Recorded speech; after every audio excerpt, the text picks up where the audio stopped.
बिस्मिल्लाहिर्रहमानिर्रहीम। अस्सलाम वालेकुम नाज़रीन, एक नए व्लॉग के साथ आपकी खिदमत में हाजिर है। मेरे साथ मौजूद हैं असद अली तूर। और नाज़रीन, आज की इस वीडियो में हम बात करेंगे इलेक्शन कमीशन की उस हटदर्मी की, जिस हटदर्मी के साथ इलेक्शन कमीशन ऑफ पाकिस्तान ने अब 8 जजेस साहिबान को ललकारा है। और मैं बात कर रहा हूँ इलेक्शन कमीशन की उस नजरसानी दरख्वास्त की जो पहले दायर कर दी गई थी, मगर आज उसके साथ चंद गुजारिशात भी की गई हैं। ये भी आपको बता दूं कि आज एक और नजरसानी भी इलेक्शन कमीशन ने दायर की है 14 सितंबर के उस वजाहती ऑर्डर के खिलाफ जो 8 जजेस साहिबान ने इलेक्शन कमीशन की ही दरख्वास्त पर दिया था, और उस पर उनसे इस्तदा की है कि उसको कलअदम करार दिया जाए। उसमें क्या ग्राउंड्स लिए गए हैं उसके ऊपर भी बात करेंगे, मगर मोस्ट इम्पॉर्टेंटली जो एडिशनल डॉक्यूमेंट्स या गुजारिशात आज जमा करवाई हैं, मेन जो इनकी नजरसानी दरख्वास्त थी 12 जुलाई के फैसले के खिलाफ, उसमें जो बातें कही गई हैं नाज़रीन, वो बड़ी हैरान कुन है और अफसोसनाक भी हैं।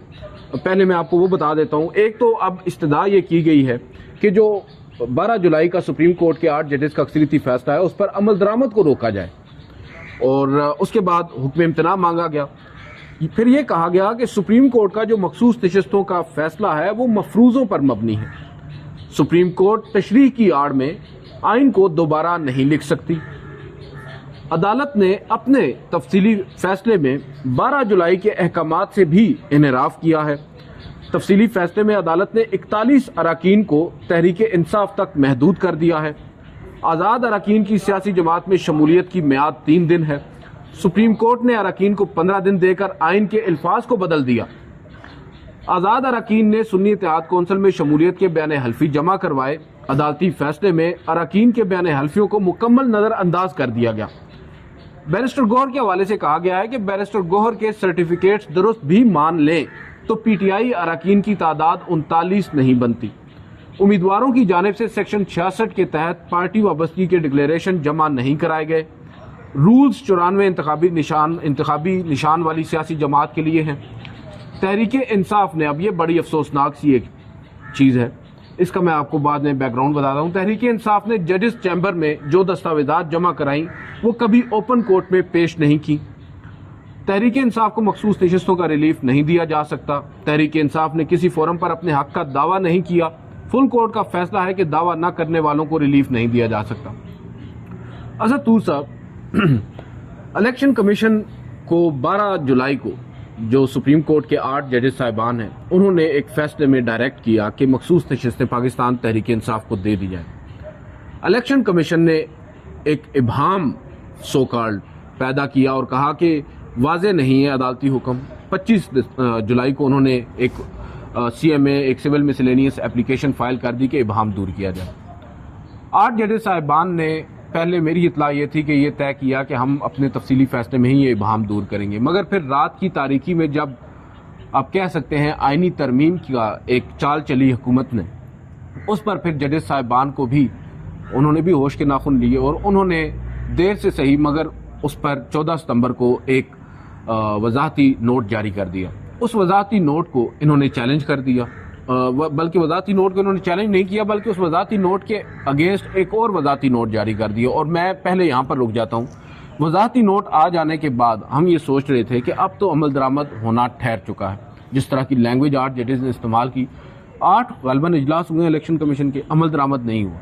और अब पहले कल हमने ये खबर दी कि इलेक्शन कमीशन ने एक और इब्हाम दूर करने के लिए दरख्वास्त दायर कर दी कि अब एक्ट ऑफ पार्लियामेंट भी आ चुका है, तो हमें बताएं हम किस पर अमल पैरा हूं, आपके फैसले पर या एक्ट पर।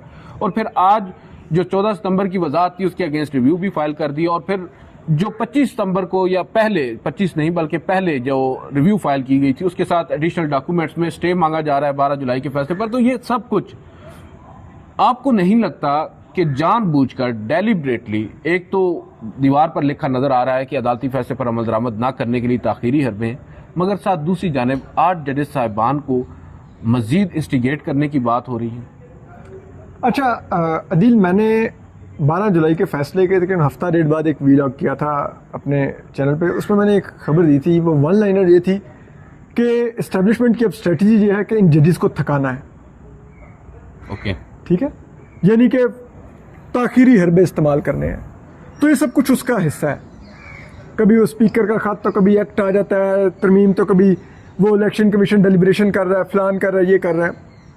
माजरत के साथ ये फैसला अब तो इतना क्लियर है, खुसूसन वो जो वजाहत थी उसके बाद तो इतनी क्लैरिटी थी कि अब मैं सोच रहा हूं कि बताएं ये कौन से आईनी और कानूनी माहिरीन के साथ इतने दिनों से मुशावरत कर रहे हैं, जो इनको ये मशवरा दे रहे हैं, जिनको ये समझ नहीं आ रही कि ये फैसला क्या है। असूलन इनको उन आईनी माहिरीन को ठुड्डे मार के बाहर निकालना चाहिए कि तुम हमें फैसला ही नहीं समझा पा रहे, तो उन अतार के लोंडों से पिछले 2 माह से किस चीज़ की दवा ले रहे हैं, ठीक है। और फिर हमें बताएं नाम वो कौन से आईनी और कानूनी माहिरीन है जिनसे ये मुशावरत कर रहे हैं, ताकि हमें पता चले किस इदारे से उनका ताल्लुक है। गलबन वो आपस में बैठ के कर रहे हैं। नहीं, वो कह रहे हैं हमने पता नहीं कौन कौन से आईनी माहिरीन अच्छा। से और उनसे भी कानूनी माहिरीन से मुशावरत कर सर रहे हैं। वही आईनी माहिरीन होंगे ना, मैं नाम नहीं लेता, जिन्होंने ड्राफ्ट तैयार किए हैं अमेंडमेंट्स के। यही बात है ना भाई, हम इतने अरसे से अगर आपको एक सुप्रीम कोर्ट का फैसला समझने में दिक्कत पेश आ रही है, तो फिर तो आप चीफ इलेक्शन कमिश्नर और सूबाई मेंबरान के ओहदे के भी लायक नहीं हैं।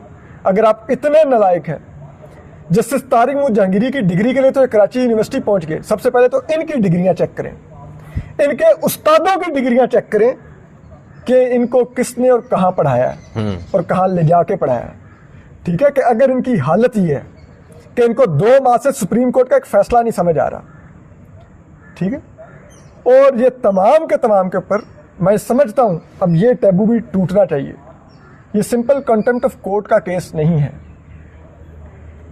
उस फैसले में लिखा है कि इलेक्शन कमीशन अपनी आईनी जिम्मेदारी अदा करने में नाकाम रहा है, तो यानी कि इलेक्शन कमीशन ने आइन शिकनी की है। ये आर्टिकल 6 के मुल्जिम हैं सारे। और जस्टिस वकार सेठ एक फैसला दे चुके हैं एक गद्दार आमिर जनरल परवेज मुशर्रफ के बारे में कि उसकी लाश भी पाकिस्तान लाई जाए तो 3 दिन डी चौक में लटकाई जाएगी, ठीक है। तो ये सब भी यही डिजर्व करते हैं। मेरिट सेट हो चुका है कि जो आइन की गद्दारी का मुजरिम होगा वो कहां पर टांगा जाएगा, ठीक है। तो ये सब डिलेइंग टैक्टिक्स हैं। ये जो फोक क्रिएट करें, हमें समझ नहीं आ रहा क्या करें, फलान ये वो कैसे अमल करें जी, ये नहीं वो। अबे तुम हो कौन? सुप्रीम कोर्ट का फैसला हतमी होता है, आपको पसंद आए ना आए आपने अमल करना है। जुल्फकार अली भुट्टो को गलत फांसी दी, वो शख्स फांसी का फंदा चूम के झूमा उसके ऊपर, ठीक। मियां नवाज शरीफ एक गलत तरीके से उनको डिस्क्वालीफाई किया गया उस इकामे के नाम पे, सो कॉल्ड के नाम पर, बट वो दफ्तर छोड़कर घर गए। यूसुफ रजा गिलानी गलत डिस्क्वालीफाई हुए कि स्विस काम को खत लिखो, वो नहीं अपने सदर के खिलाफ, सुप्रीम कोर्ट ने कहा वो गए घर, ठीक। अब मसला यह है कि पहले यही जो सियासतदान अदलिया के फैसलों को मानते थे और मजलूम बन के घर जाते हुए जीटी रोड से मुझे क्यों निकाला की तकरीरें करते थे, तो जो इनको निकलवाते थे सुप्रीम कोर्ट से फैसला करवाकर, अब ये उन्हीं के पीछे खड़े होकर सुप्रीम कोर्ट को आंखें दिखा रहे हैं कि नहीं मानते, कर लो जो करना है, पार्लियामेंट सुप्रीम है। तो भाई पार्लियामेंट नवाज शरीफ को डिस्क्वालीफाई करने के बाद सुप्रीम नहीं थी? पार्लियामेंट यूसुफ रजा गिलानी को डिस्क्वालीफाई करने के बाद सुप्रीम नहीं थी? क्या जुल्फकार अली भुट्टो का जब तख्ता उल्टा गया वो पार्लियामेंट सुप्रीम नहीं थी उस मुल्क में? क्या उस वक्त आर्टिकल 6 नहीं था एग्जिस्ट करता है इनके अंदर? कहां पे थे आप सब लोग? आज आप उन्हीं कुत्तों की गोद में बैठ कर सुप्रीम कोर्ट को आंखें दिखा रहे हैं। बिल्कुल। तो ये माजरत के साथ ये जो गंदा खेल खेला जा रहा है ये हमें भी नजर आ रहा है और सबको नजर आ रहा है। इस पूरी इक्वेशन में आपको नहीं लगता कि इलेक्शन कमीशन को जो शय मिल रही है, इस तर्ज पर जो वो रिएक्ट कर रहा है, हमारी सुप्रीम कोर्ट के अंदर से मिल रही है? पहले 2 फाजिल जजेस साहिबान जो उस 13 रुकनी फुल कोर्ट का हिस्सा थे, उन्होंने अपने इख्तिलाफी तफसीली नोट के अंदर 8 जजेस साहिबान के अदालती फैसले को न सिर्फ उस पर सवालात उठाए बल्कि उसको गैर आइनी करार दे दिया और यहाँ तक कह दिया कि ऐसे फैसलों पर अमल दरामद नहीं होना चाहिए। उसके बाद हमारे चीफ जस्टिस जनाब काजी फायज ईसा साहब ने हाल ही में जो जजेस साहिबान की जानिब से एक वजाहत जारी की गई थी, उस वजाहत के ऊपर 9 सवालात दाग दिए, जिसके जवाब में फिर जैसे सवाल थे वैसे माशाल्लाह से जवाब आए। मगर ये इम्पोर्टेंट नहीं है कि उनके सवाल क्या थे या इलेक्शन रजिस्ट्रार सुप्रीम कोर्ट के जवाबात क्या थे। इम्पोर्टेंट ये है कि आज इलेक्शन कमीशन की जानिब से 2 मुख्तलिफ दरख्वास्तें सुप्रीम कोर्ट में दायर की गई हैं, एक एडिशनल डॉक्यूमेंट्स की सूरत में और दूसरी रिव्यू अगेंस्ट 14 सितंबर जो क्लैरिफिकेशन ऑर्डर है, उन दोनों के अंदर मुझे जस्टिस काजी फाइज ईसा साहब के उन सवालात की झलक नज़र आ रही है। झलक क्या, बिल्कुल ऐसे लग रहा है रिप्रोड्यूस कर दिए गए हैं। कहा यह जा रहा है कि समाअत कब हुई, नोटिस नहीं जारी हुए, पाकिस्तान तहरीक इंसाफ ने जो दरख्वास्त दी थी उस पर हमें भी नोटिस जारी नहीं हुए। तो अगर सुप्रीम कोर्ट, आप क्या समझते हैं as journalist, as court reporter, आप तवील अरसा से सुप्रीम कोर्ट को कवर कर रहे हैं, हम छोड़ दें थोड़ी देर, हम लोग शायद बुग़्ज़े काजी में बहुत से लोग कहते हैं कि हम बात करते हैं, हम थोड़ी देर के लिए इन सब चीज़ों को भुला देते हैं, क्या चीफ जस्टिस ऑफ पाकिस्तान की जानिब से या उन दो जजेस साहिबान की जानिब से इस तरह की ऑब्जर्वेशन अपने ही जजेस साहिबान के हवाले से अगर ना आती तो क्या आज इलेक्शन कमीशन की इतनी हिम्मत होती कि वो 8 जजेस साहिबान को यूं आंखें दिखा रहा होता? हमें तो बुग़्ज़े काजी कह रहे हैं जो आजकल हुब्बे काजी का शिकार हैं। क्या वो साकिब निसार के साथ उसकी गोद में बैठ के बैरूनी दौरे नहीं करते थे वो यूट्यूबर? आज वो काजी फाइज ईसा के चीफ जस्टिस के खलीफे मुकर्रर हो गए हैं। इससे बड़ी आयरनी क्या होगी कि चीफ जस्टिस काजी फाइज ईसा ने मतीउल्लाह जान और हसनात मलिक खोकर ऐसे हीरे पाए हैं। यही उनकी अपनी क्रेडिबिलिटी के लिए काफ़ी है कि आज उनके माउथ पीसेस कौन है, ठीक है, उनके PRO आज कौन है, ठीक है। अब आ रही है कि वो जो झलक आपको मिल रही है, अच्छा मुझे हंसी इसलिए आ रही थी यार, मुझे याद आ रहा था कि अब हम कोई खबर करते हैं ना इस्टेब्लिशमेंट के ऊपर, तो हमारे बाद सहाफ़ी हैं, उनको एक व्हाट्सएप मैसेज आता है इस्टेब्लिशमेंट के कुछ लोगों की तरफ से, वो मनोमान उसको उठा के ट्वीट कर देते हैं, ठीक है, उसमें से एक लफ्ज़ भी आगे पीछे नहीं करते, वो उनके लिए एक मुकद्दस सहीफ़ा होता है, ठीक है। डायरेक्शंस होती है ना कि आप नहीं तब्दील कर सकते, हमारा नैरेटिव सही तरह से जाना चाहिए। हाँ, आरे दारे की कोशिश। हाँ, सारी बात है। 2300 रुपये ट्वीट मिल रहा तो आपको मनोन ट्वीट करना पड़ता है।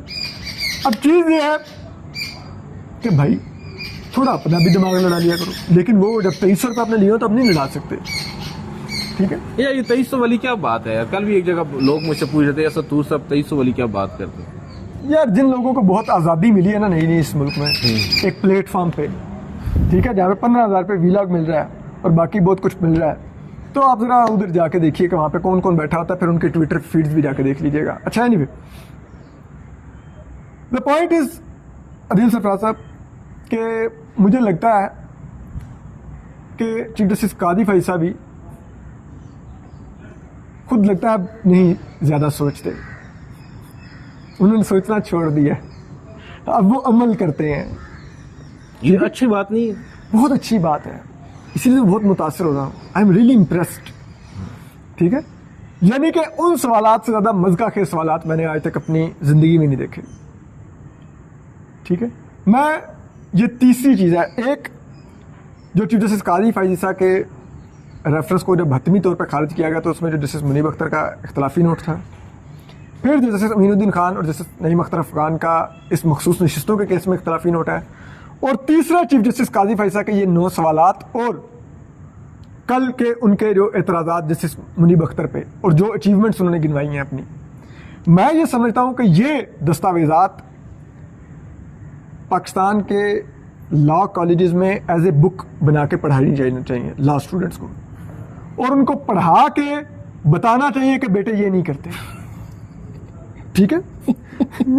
ये जज तो छोड़ो, ये आपने बतौर वकील भी ये हरकत नहीं करनी, ठीक है, वरना सिर्फ आपकी डिग्री नहीं मनसूख होगी, हमारी भी मनसूख होगी अगर आपने ये हरकत की, ठीक है। आपके उस्तादों को भी जूते लगेंगे, ये हरकत नहीं बेटा करनी, ठीक है। तो वो तो उनकी तो इतनी ही हैसियत है। तो इलेक्शन कमीशन को मैं कह रहा हूँ ना, चीफ जस्टिस काजी फैसले के आजकल आप लेटर्स और फैसले और ये नोट्स पढ़े ना, तो आपको वाज़ेह तौर पे फील आती है कि वो ये नोट्स ख़ास मकसद के लिए लिखते हैं ताकि नोट्स से मखसूस लोग फ़ायदा उठा सकें, इलेक्शन कमीशन फ़ायदा उठा सके, उनके पालतू यूट्यूबर्स फ़ायदा उठा सकें, उनको मीट दिया जाता है कि वो फिर बाहर बैठ के चैं चैं चैं चैं चैं करें कि ओ देखो मुनीब अख्तर ने 11 बजे घर चला गया था, ओ देखो देखो मुनीब अख्तर ने 2 महीने की पूरी छुट्टियां की। उनका गला सूख जाता है चीख चीख के बेचारों का। तो वो जो पालतू हैं उनके लिए उनको हड्डी तो डालना मकसूद है। पालतू का वर्ड थोड़ा सा गैर मुनासिब रखे हुए कह दें। नहीं नहीं, आप चले आगे बढ़ते हैं। मुझे ये बताएं कि जो काजी फाइज साहब हैं उन्होंने तो जो किया सो किया, अब उन्होंने एक और काम जो किया, 63A का जो बेंच है वो रिकॉन्स्टिट्यूट हुआ जैसे हुआ, हमें मालूम है नए ऑर्डिनेंस के बाद कमेटी की शक्ल बदल गई और फिर उसने इस मुकदमे को 30 सितंबर को समाअत के लिए मुकर्रर कर दिया। आज उसकी काज भी आ गई है और जस्टिस मुनीब अख्तर, जिनके बारे में ये कहा जा रहा था कि वो पहले ही रिक्यूज़ कर चुके हैं, वो उस बेंच में अभी मौजूद है। दैट मीन्स कि वो खबर गलत थी, अभी तक रिक्यूज़ उनकी जानिब से बाज़ाब्ता तौर पर नहीं किया गया। मगर क्या आपको नहीं लगता कि उनकी जानिब से रिक्यूज़ल अब हो जाएगा जब वो केस में बैठेंगे, आकर बेंच में बैठ कर रिक्यूज़ करेंगे? देखिए, ये बड़ा ही ऐसा चीज़ है जो बहुत ट्रिकी है, जिस पर शायद अभी गौर व खोज जारी है। ओके, ठीक है। एक रिक्यूजल तो वो उस तरह से डायरेक्ट कभी नहीं करेंगे, क्योंकि रिक्यूजल का मतलब होगा चीफ जस्टिस काजी फैसला को ऑप्शन मिलेगा कि अब जज ऑथर जज खुद नहीं अगर रिक्यूज कर रहे तो फिर तो इसका अल्टरनेट जज आके ही केस सुना जाएगा। ओके, ठीक है।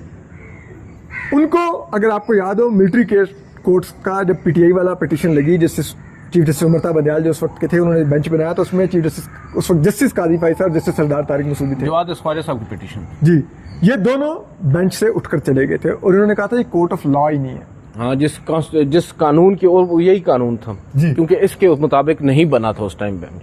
ठीक, तो वो रिक्यूजल नहीं होगा, वो उसको इस तरह का कोई ऑप्शन लेकर भी जा सकते हैं। तीसरा ये भी हो सकता है कि हो सकता है वो उस दिन अवेलेबल ना हो। हाँ, ये भी मोस्ट प्रोबेबली, क्योंकि 11 बजे जैसे काजी साहब कहते हैं वो घर भी चले जाते हैं। हाँ, कोई बड़ी मसरूफियत आ सकती है, इमरजेंसी तो कहीं पे भी हो जाती है दिल सरफराज से। बिल्कुल, ठीक है।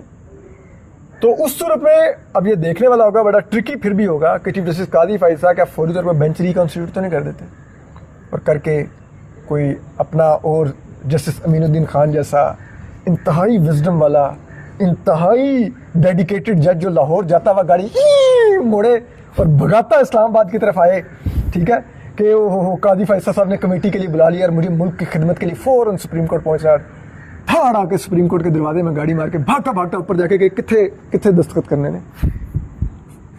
तो वो ये देखने वाला होगा ना, मतलब वो उस दिन वक्त पता चलेगा। काफ़ी गाड़ियाँ लगी हुई हैं, आपको पता होना चाहिए, सुप्रीम कोर्ट की एक्सीडेंट हुई हुई है। चलें, तो anyway, उधर हम थोड़ा सा भी नहीं जाएंगे। वैसे जो हालात हमें तो नज़र आ रहे हैं ओवरऑल, जो कल बिलखसूस चीफ जस्टिस काजी फैज साहब का लेटर आया है, जो जवाब आया है जस्टिस मंसूर अली शाह को, उससे मेरी तो ओपिनियन सिंपल सी यही है कि जो सवाल पूछे गए थे या जो क्वेश्चंस रेज किए गए थे जस्टिस मंसूर अली शाह साहब की जानिब से, उनका जवाब तो अभी तक नहीं आया। फुल कोर्ट इजलास क्यों कर नहीं बुलाया जा रहा, फुल कोर्ट इजलास क्यों कर नहीं बुलाया गया, इसके बारे में कोई बात सामने नहीं आई। और मैं ये समझता हूँ कि सबसे इम्पोर्टेंट सवाल वो था, क्योंकि काजी फैज ईसा साहब से हम ज़्यादा एक्सपेक्ट इस वजह से करते हैं कि वो माजी में सबसे ज़्यादा सवाल ही फुल कोर्ट का वो उठाते थे। जब वो सीनियर प्यूनिज जज थे या सीनियर प्यूनिज जज नहीं भी थे, तब भी उनका ये मुतालबा हुआ करता था और उन्होंने आते ही मैं हैरान हूँ, क्योंकि जब वो आए थे सुप्रीम कोर्ट में ओथ लेकर चीफ जस्टिस का, उन्होंने सबसे पहला काम फुल कोर्ट इजलास बुलाना था और फिर फुल कोर्ट समाअत मुकर्रर करना था। और फिर उसके बाद अब वो बता रहे हैं, इस खत में भी गालिबन उन्होंने क्रेडिट लिया है फुल कोर्ट बुलाने का, या नहीं लिया, मुझे हर जगह देते हैं लिया। इस सब के बावजूद अब क्यों कर वो नहीं बुला रहे? क्या वो अक्सरियत खो चुके हैं? क्योंकि मेरी तो इतलात ये है कि जस्टिस मंसूर अली शाह साहब के पास न सिर्फ मेजॉरिटी है बल्कि अच्छी खासी मेजॉरिटी है। चीफ जस्टिस काजी फैज साहब बुरी तरह अकलियत में इस वक्त सुप्रीम कोर्ट में, बुरी तरह अकलियत में है। उनके साथ अब सिर्फ आपको जस्टिस अमीनुद्दीन खान, जस्टिस नईम अख्तर अफगान और जस्टिस जमाल खान मिलेंगे। क्या पता यार, और भी जजेस हों, हमें तो नहीं पता ना अंदर बैठ कर, क्या पता इरफान सादत साहब भी उनके साथ हों, क्योंकि लोग बहुत से कह रहे हैं उन पर भी बड़ी मेहनत हुई है। बदस्तूर हो रही है, लेकिन अभी तक वो मेहनत कामयाब नहीं हुई। ओके, तो आप ये समझते हैं जो अकलियत में है चीफ जस्टिस काजी फैज साहब, ये बुनियादी वजह है फुल कोर्ट मीटिंग ना बुलाना? ऑफ कोर्स आप नहीं इस टाइम अफोर्ड कर सकते। तो फिर सब वो जमहूरियत कहाँ गई? वो जो पहले बात की जाती थी, जस्टिस बंदयाल साहब को ये ताना दिया जाता था कि फुल कोर्ट बुलाते नहीं हैं, जस्टिस गुलजार, जस्टिस खोसा।